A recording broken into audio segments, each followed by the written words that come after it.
Hi Angela, Jason Wilterdink here. Wanted to send this out to you. First off, want to let you know where I'm recording from. I'm recording from my little MacBook. I'm in a hotel room right now because, as is kind of normal for me, I'm always out doing different training, different cop training, stuff like that. So hopefully the quality is what I'm looking for to send this out to you. I want to give you some feedback on the MBV program. Before I go into that, you and I have already talked on email, but just to put everything in context. Name's Jason Wilterdink, been a cop for 12 years. I'm looking at my computer screen here because I'm reading off some things that I prepared for you.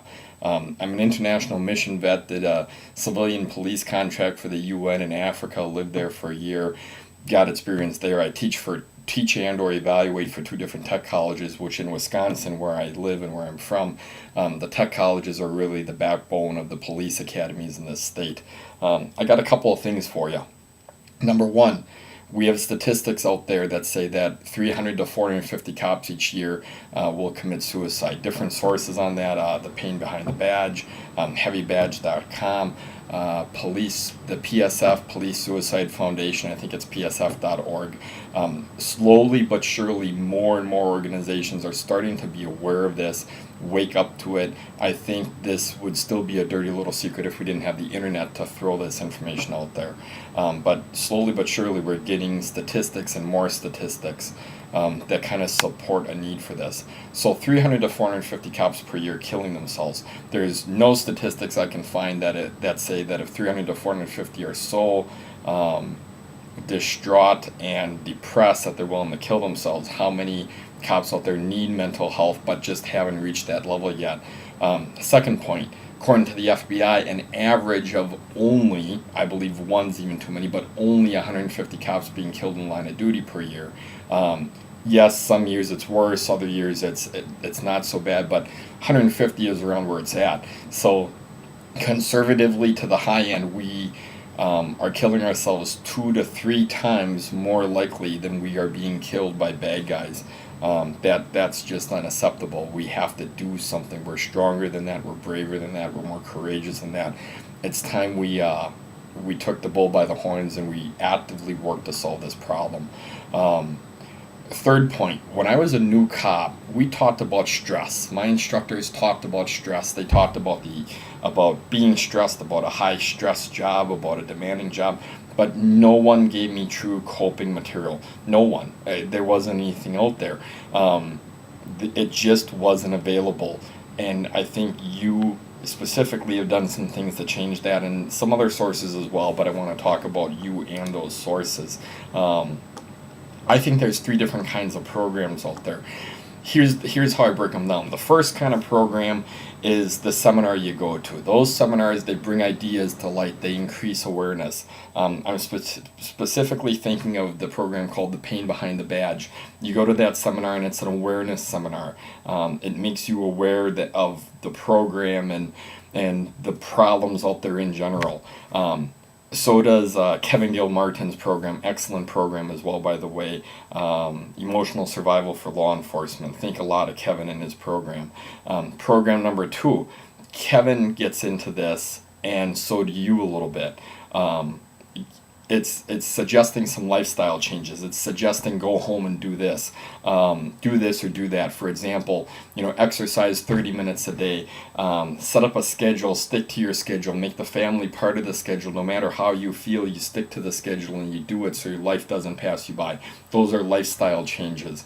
And your program's a little bit of a lifestyle change too, because if you're doing it like you should be doing it and frequently, it's a lifestyle change. Here's the third program. Here's where your program is different than the other ones that I've mentioned.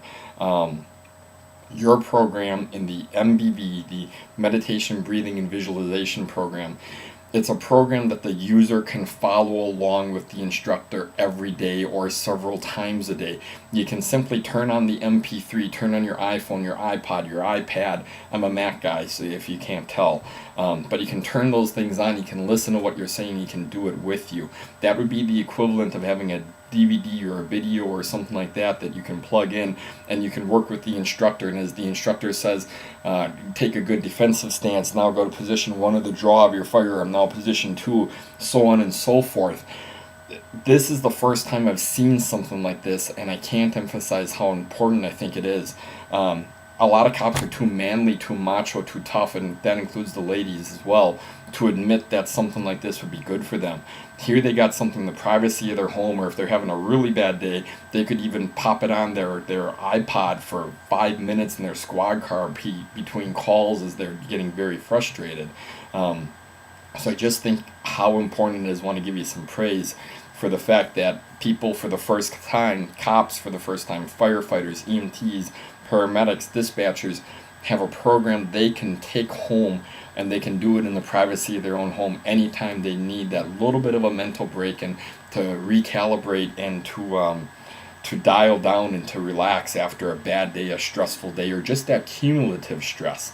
Last little thing for you. I'm at a seminar this week. I won't drop the name of where I am, but it's one of the big name people. I've heard this concept told by other people. Dave Young, for example, from ARMA training. He talks about martial arts, and he talks about how many hours a martial artist spends per week, and he talks about how many hours your average cop spends per week. Most cops don't spend most time training defensive tactics per week, and certainly not to a high level where they're getting bruised and they're sweating, but a martial artist is. So he does that comparison. I thought that was a good comparison, but some critics would say that the martial arts guys, they're extreme, they're enthusiasts, they might even be a little out there, that they're willing to do that kind of stuff, and that's fine. I get that. I don't disagree with Dave, but I understand what those people are saying. Here's the example I heard today. A football player, a high school football player, they got 4 years of high school. Let's say their program is only 12 weeks long. I know a college semester is 16 because I teach, all right? But let's say a high school football player program, 4 years at 12 weeks, that's 48 hours, or I'm sorry, so 4 hours, I screwed that up. 12 weeks, 4 years, 5 days. Let's say they only practice and play 1 hour per day. Now, some of those practices are much longer, and if you have a game, it's at least an hour and a half. But for the sake of argument, let's be conservative. Let's say they only do 5 hours of practice or playing per week, times 4 years, times 12 weeks. I get 240 hours when I do that math. So after 4 years, they have 240 hours. Now let's compare that to defensive tactics and firearms. Let's say your DT, or in Wisconsin it's called DAT, Defense and Arrest Tactics, but your DT program is only 50 hours and your firearms program is only 50 hours for initial training. That's only 100 hours. Now let's say that the officer graduates academy, they go to their department, and every year they only get quarterly training at 8 hours, and those 8 hours have to encompass DT and firearms. That means that it will take 4.375 years, so almost 4.5 years, to catch up to the level of training that a high school football athlete is going to put into their football career. The cops, they're only getting 4.375 years to put that kind of focus and hours and attention in something that could save their life or get them killed. Now, let's take that to the next level. How many hours are dedicated to police officers in the academy for mental health and emotional survival training? I don't mean a discussion on this is a stressful job and blah, blah, blah. I mean true training on how to dial down, and true training on how to relax, and true training on how to be able to decompress to a point where you can enjoy the rest of your life and you're not always cranked up. We teach cops to be cranked up. They have to be cranked up. They have to be hypervigilant. They have to be looking for threats in their daily professional life, or they're going to get dead in a big hurry. So we teach them to be cranked up. We don't really teach them how to dial down. We spend zero time on it.